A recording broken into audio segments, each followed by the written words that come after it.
Nasema jogging. Na sijasema jog ile nje unasema jog ya kukimbia ya marathon ama ile jog ingine ile jog ya television ya kucheka.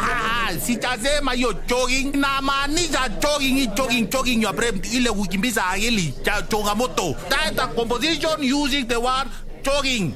Ili kupata skiza tune hii bonyeza *811 *758 hash *811 *758 hash.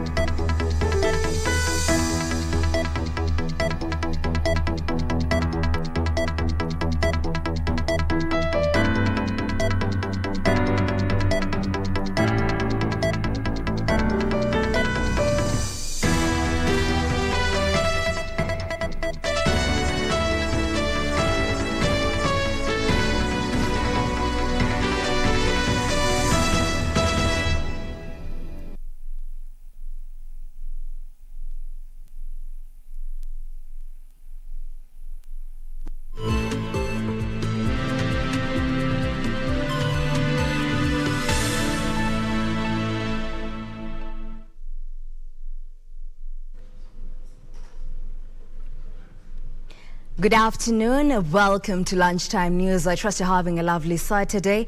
Well, my name is Jackie Wambiru and our sign language interpreter is Lucy Moore.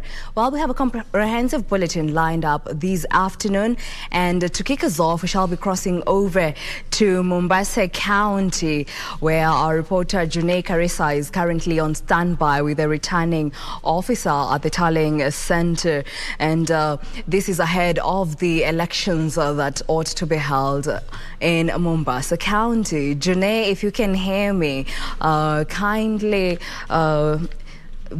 Okay, I'm being told that we shall be picking up that as we proceed. For now, we move on. And tens of drivers and passengers were stranded for 2 nights along the Limuru Road following a massive traffic jam caused by a truck that had been involved in an accident. Drivers using the Limuru Road now want the road expanded following perennial traffic jams they say have adversely affected transportation of goods along the road. Following a massive jam caused by a truck that had been involved in an accident along the busy Maimahi Road, tens of drivers and passengers were stranded for 2 nights. Kwa nimeingia 6 sasa unaona saa ile tunapanda. Sasa nilikuta magari already zimelala huku kwa barabara. Hata sio siku ya kwanza. Kwanza hii jamu imeanza jana saa 10 ama saa 9:30 hivi. Na saa hii hata haijaisha.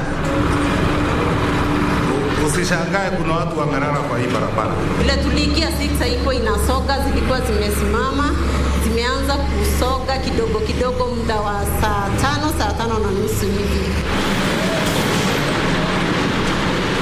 Motorists say traffic started after a trailer lost control and crashed on the busy road on Friday evening. The situation was then worsened by overlapping drivers, leading to a standstill. Following perennial traffic jams along the Maimahi Road, drivers using the road now want the road expanded as they spend a lot of hours on the road. Sababu hata gari moja ikianguka ama ikisimama, kuna venye jamu huwa inaingia. Tuseme gari imeharibikia kwa kona ama mahali sharp, gari lazima kuwe na jamu. Watu wanatesekea hapa. Wengine wanaenda sijui Kisii, wengine sijui Kisumu. Ni kupanua barabara ili sasa kama imesikamana zinapata mahali pa kupenyea, yani barabara yenyewe ni kode sana. Inafaa kuwa ni pana, sababu ni magari mingi na ni magari kubwa ziko na mizigo mzito. Ben Chuma, Lunchtime News.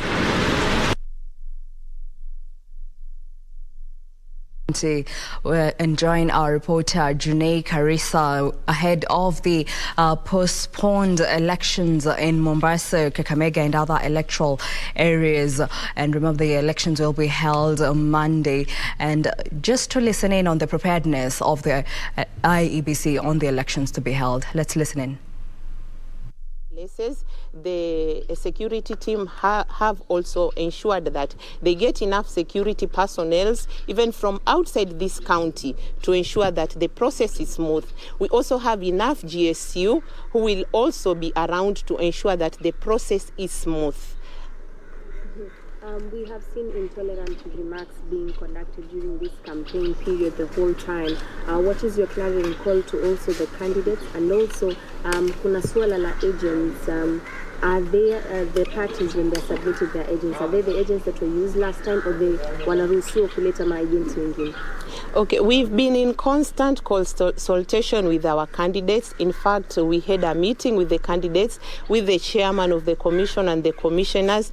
There are some things that we had agreed as the commission and the candidates. We agreed that we need to ensure that the election is peaceful.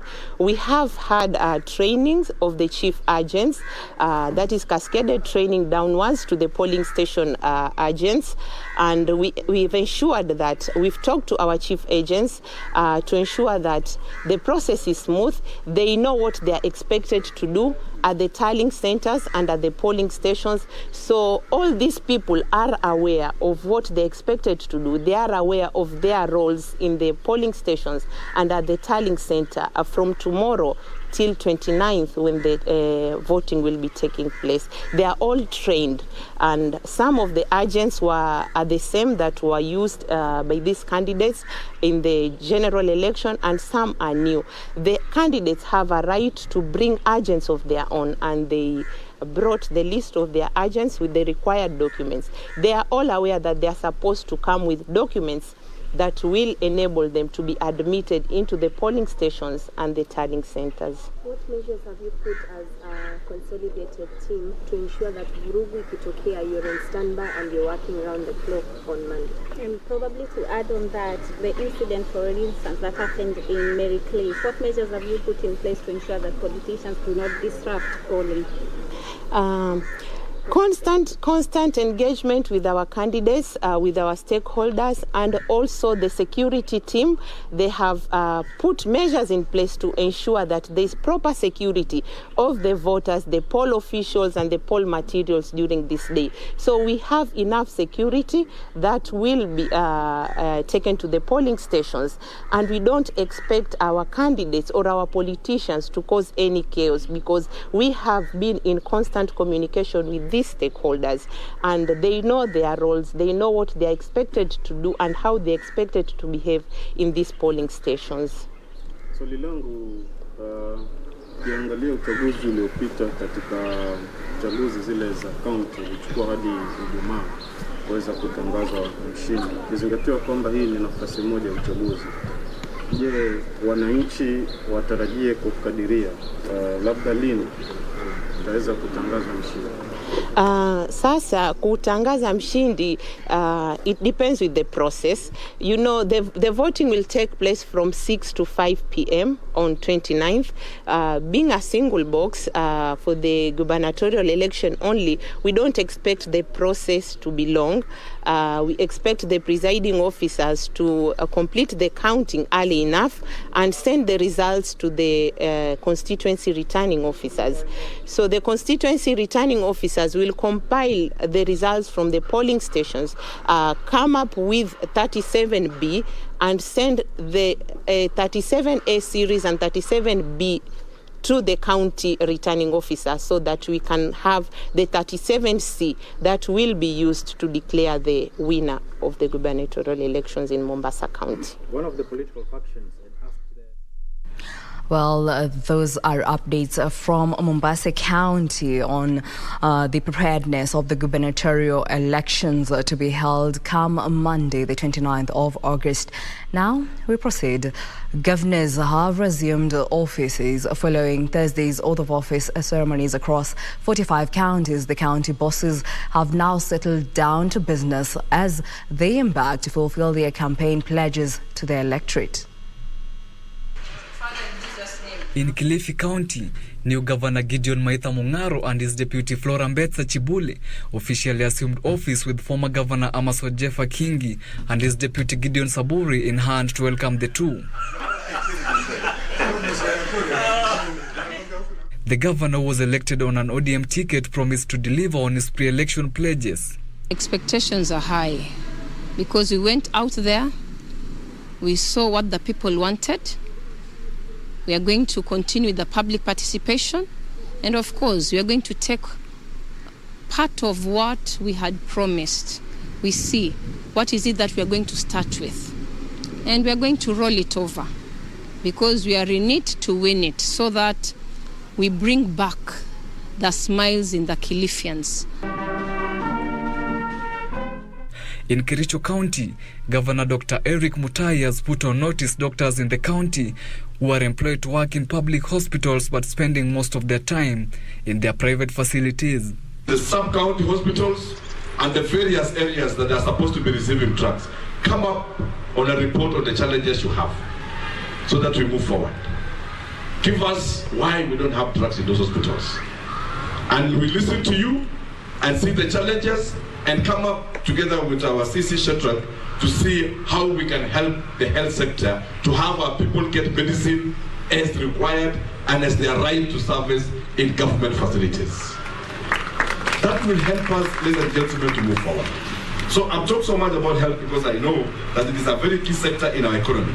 But I'm promising CC here together with your team that we'll work so hard to even get more budget to that health. Be in your desk, in your office as early as 8 a.m.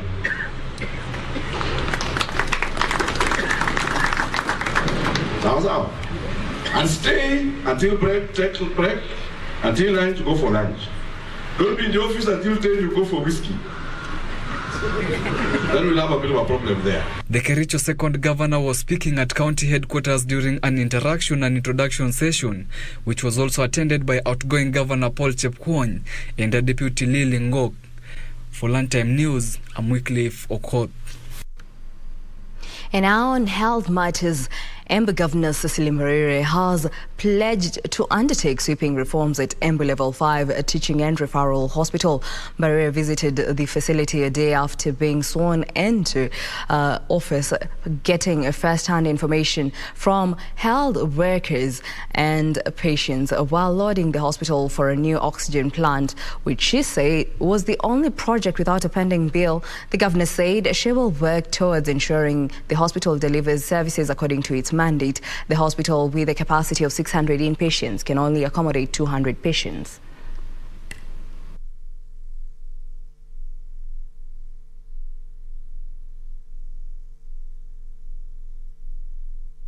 Like to assure the people of Embu County is that we are determined, like I said yesterday, to turn around the health sector. We are particularly determined to make sure this hospital is back to full operation within the first 100 days. At least make sure the basic services are possible. And so we will be looking at how to make sure that those particular departments are fully operational. But in a nutshell, the biggest challenge in this hospital is funding. There's no proper budgetary allocation to this hospital, and so a lot of things are not there. They have been able to do up to even 160 million in a particular financial year, and that is at optimal operationalization. They've not been able to optimally use the hospital, because when you don't have drugs, then you don't have patients coming in. When you don't have certain services, then patients won't come. That means this is a hospital that can very easily collect up to 500,000 and more revenue per year. So what we want to do is to make sure we pass a bill, come up with legislation that will ensure we go semi-autonomous, allow the hospital to be run in an independent way with its own board. In other news, a Lagdera member of National Assembly-elect Abdikadir Hussein has promised to construct a mega dam in Mogadishu in a bid geared towards addressing the water crisis in the region that has been hit by drought for the past years. Speaking in Garissa town after meeting his supporters, Abdikadir said he will explore the possibilities of sinking boreholes to save the pastoralists from the stress of travelling for long distances in search of water for both domestic and livestock. He further pledged to construct a modern mega dam in Mogadishu to conserve rainwater. Ongeza kwamba Gavana Nadhif umeanza kazi. You hit the ground running. That's good. But the one place ambayo inahitaji attention is Lagdera. Lagdera kuna ile ukosefu wa maji. Kuna ukosefu wa maji. 70% of Lagdera today hawana maji. Mimi nauliza wewe ufanye kazi uanze vile ungeweza kusaidia Lagdera. Na pia national government pia wasikie. County Commissioner yuko hapa, I'm sure you get the report every day. Please, I'm appealing to national government pia itusaidie na maji. A section of residents in Ugenya constituency took to the streets of Sege town to protest the decision by the area member of parliament-elect David Ochieng to join Kenya Kwanza Alliance. Business at the township came to a standstill as the protesters decried that what they termed as being auctioned without their consent. According to the aggrieved residents, Ochieng, who is also the Movement for Democracy and Growth Party leader, did not seek their opinion before making the decision to ditch the Raila-led Azimio la Umoja.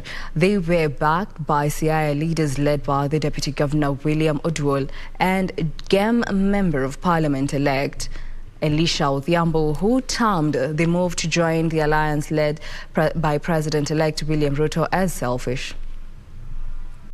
Those parties to fold up and leave Azimio. The law has prescribed and has read to us by Anderito that all parties, the MOUs that were signed, but the parties, they remain live. Kenye David Ochieng amefanya tumekasirika sana. Hatukujua eti anaweza enda yeye mwenyewe huko akienda huko Kenya Kwanza, hiyo ajua ameenda yeye mwenyewe. Sisi kama watu wa Ugenya tumebakia hapa na tuko na baba Raila Amolo Odinga. Hiyo tu. Nimekataa maneno ya David kuenda kwa UDA. Hatutaki na arudi atuambie ako huko. Atuone Kenya tutafanya. Arudi ndio aende. Arudi kwanza ndio atuambie ako wapi. Hatutaki maneno yake, hatutaki kabisa. Now, elected leaders from Bonchari constituency, KBC County, have teamed up to strategize on how to collectively steer development in the region. During a consultative meeting, Member of Parliament-elect Dr. Charles Onchoke and elected members of County Assembly, the leaders vowed to forge a common front on key issues affecting the residents. They identified development challenges, including inadequate water provision and general infrastructure, as top on the priority list. They also petitioned Governor Simba Arati to adopt a fair system of distributing employment opportunities in the county government executive.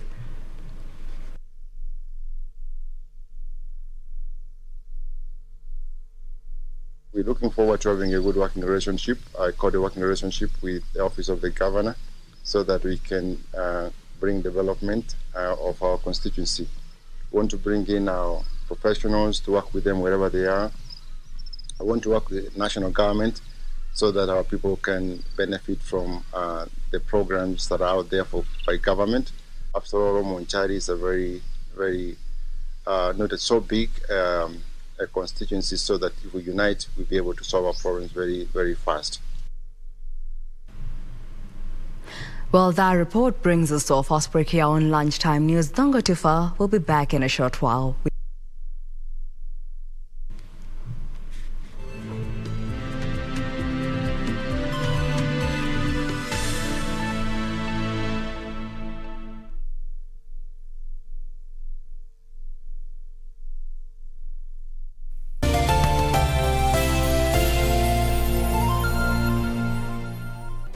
Do you have a news story to share with KBC? Get in touch swiftly on email news@kbc.co.ke or call 0723 892 654 or 0734 780 124.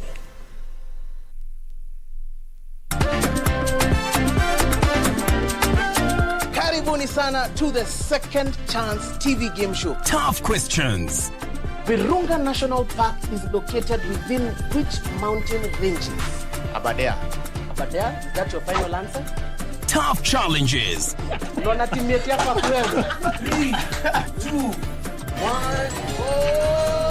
It's a survival for the smartest. 10 seconds to go. Who is the current president of Malawi? Jakaya Kikwete. Wrong answer. That is the wrong answer. Does it border to the east? Nakuru. Nakuru County. Nakuru County, you get 2,000 bob. Premiering soon on Channel 1.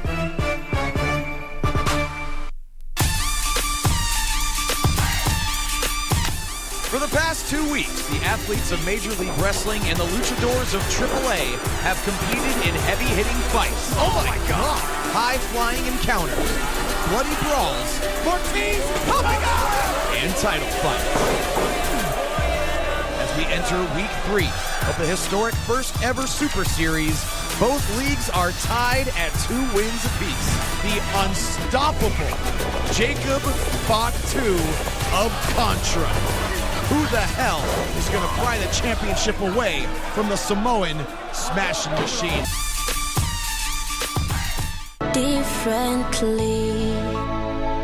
We have tried to create an environment where people come and they feel safe, and we have called all the medics in one place so they don't have to go all over the place. So we've called the medics from the Ministry of Health, and we have the National Council, right?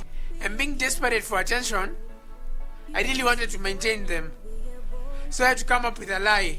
We're differently abled, differently.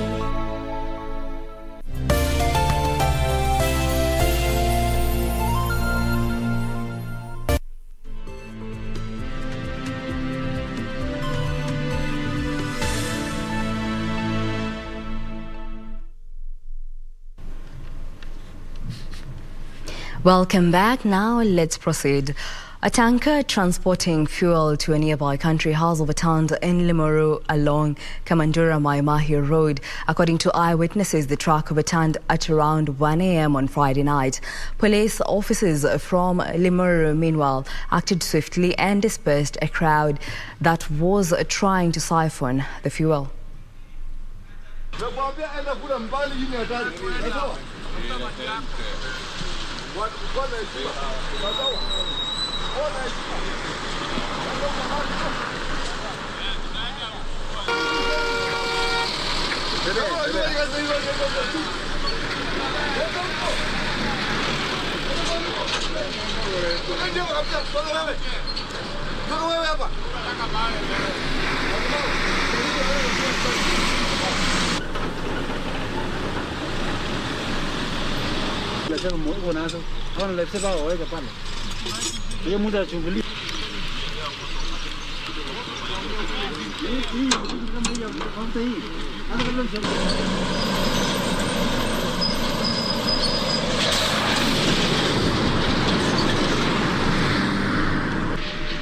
Tuseme kitu kama saa 8 ya usiku ndio hii gari ilianguka. Sasa sijui kama ni zingizi ilifanya gari angushe gari ama ni nini, na ilikuwa inatoka Nairobi, kama sijui kama pande hii ilikuwa inaenda Sudani ama inaenda Kampala, sikujua mahali alikuwa anaenda, lakini kitu kama saa 8 ndio hii gari ilianguka. Na kama traffic walifika hapa kitu kama saa 8:30 hivi, kwa sababu kuanzia saa 7 ndio hii gari ilianguka. Barabara ni nyembamba. Ni barabara ya kuanzia hapa, barabara mbili kuanzia Yaki highway kwenda Maimayu, barabara inakuanga ni narrow. Hata ukijaribu kutesa kidogo itakuwa imemeka accident. Ni ili wasroe down. Hali ya hewa ni mbaya saa hii. Hali ya hewa ni mbaya, kama inawezekana wao wana travel usiku. Gari kama hizi za kubeba mizigo ya pesa mingi.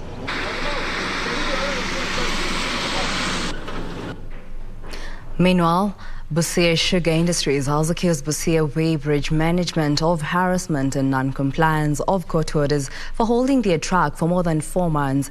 Company lawyer Ipapu Jakar said the truck was impounded on April 22, 2022 over breach of tonnage and Miller arraigned in court, after which the company was fined 200,000 shillings. The truck, according to the lawyer, however, remains impounded and has incurred the company staff and suppliers a loss of close to 2 million shillings.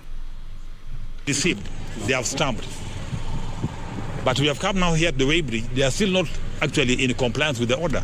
So we are asking ourselves, is Kenya National Highways Authority above the law? Na kutoka highway bridge imekuwa hapa ni highway bridge ya kusumbua tu. 4 months now, tukifanya hesabu inaweza fika hata more than 2 million. More than 2 million. Zamani unaleta court order kwa highway bridge, wanachukua wanakupa gari yako. Sasa wanasema tunapigia Kenya. Huyu director, is he above the law? Mimi naomba iwachilie hiyo track kwa sababu iko na court order na kesi iendelee. Kenya ya Busia inatunyanyasa kwa sababu hiyo gari tangu ikuje mahali hapa tumejaribu comply na mambo yao, wametaka tumetoka Ahero, tumeenda Kisumu, tumeenda Nakuru, tumeenda Eldoret, kila kitu tumelipa venye walitaka. Lakini imefika mahali penye nitakana tutolewe kwamba hasa court order imekuja kwamba wa release gari, wamekatalia gari. Nyandarua Governor Moses Kiari Ndirango Badilisha has called upon contractors to complete a potato cold store that is under construction to cushion farmers from losses. The facility is expected to assist farmers add value to their potatoes as well as offer job opportunities for youths in Nyandarua and the wider region. Nyandarua Governor Moses Kiari Ndirango Badilisha inspected the construction works of the potato cold store project. He challenged the contractor to complete it by September. Nimeangalia mradi na ni kama uko tayari, jengo lenyewe liko tayari, tunabakisha tu ile kuweka the equipment. Mradi huu ukiweza kuwekwa equipment utakuwa na usaidizi mwingi sana kwa wakulima wa hapa Nyandarua.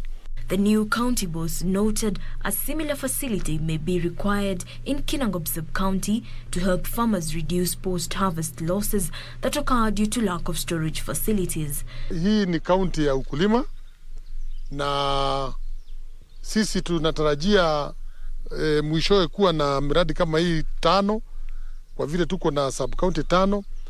The potato cold store that has a capacity to store over 200 tons of potatoes can also be used to store other perishable produce such as carrot, cabbages and fruits. Micro and Small Enterprise Association Chairman Muriu noted the facility is expected to take a maximum of 90 days to be completed. Huu mradi tunatarajia kukamilisha mwisho wa mwezi ujao September, ili tukabidhi uje ufunguliwe rasmi na tukabidhi county government, tusaidiane na maafisa wangu kusaidia kuleta wakulima wa viazi ili waweze kuendeleza hii kazi. Nyandarua County Government seeks to rapidly multiply clean potato seed varieties at the Agriculture Training Center in Oljarorok alongside the National Youth Service Farm at Tumaini, Olkalau Sub-County. Jacqueline Masharia for Lunchtime News. And now in the sports arena, the English Premier League resumes this afternoon with 7 games on card. Manchester United will be hoping to register a second win of the season when they travel to take on Southampton at the St Mary's Park. United registered their first win after beating Liverpool 2-1 at Old Trafford on Monday. Have midfielder Casemiro available for selection after he received his work permit, while Anthony Martial is ruled out with an Achilles problem and Victor Lindelof remains unavailable. It's a different challenge, and so I'm really curious, did we learn the lesson from Brentford? Because it will be more or less the same approach. It's about transition, it's about running, it's about battling and fighting, and then we have to make it our game. So it's a real challenge for us to do that. Southampton may be able to welcome back Romain Perraud following a growing problem, but Timo Livramento remains a long-time absentee. Striker Chi Adams will be hoping for a start following 2 goals from the bench at Leicester last weekend. Defending champions Manchester City face a tricky fixture when they host Crystal Palace. Other games on card today: Brentford will play Everton, Brighton will take on Leeds, Chelsea host Leicester while Liverpool takes on Bournemouth. League leaders Arsenal will be looking forward to register their 4th straight win when they play Fulham. For Lunchtime News, I'm Daniel Mwendwa. Well, that report by Daniel Mwendwa brings us to a close here on Lunchtime News. Our sign language interpreter is Lucy Maura. My name is Jackie Wambiru. Thank you for keeping us company and enjoy your Saturday.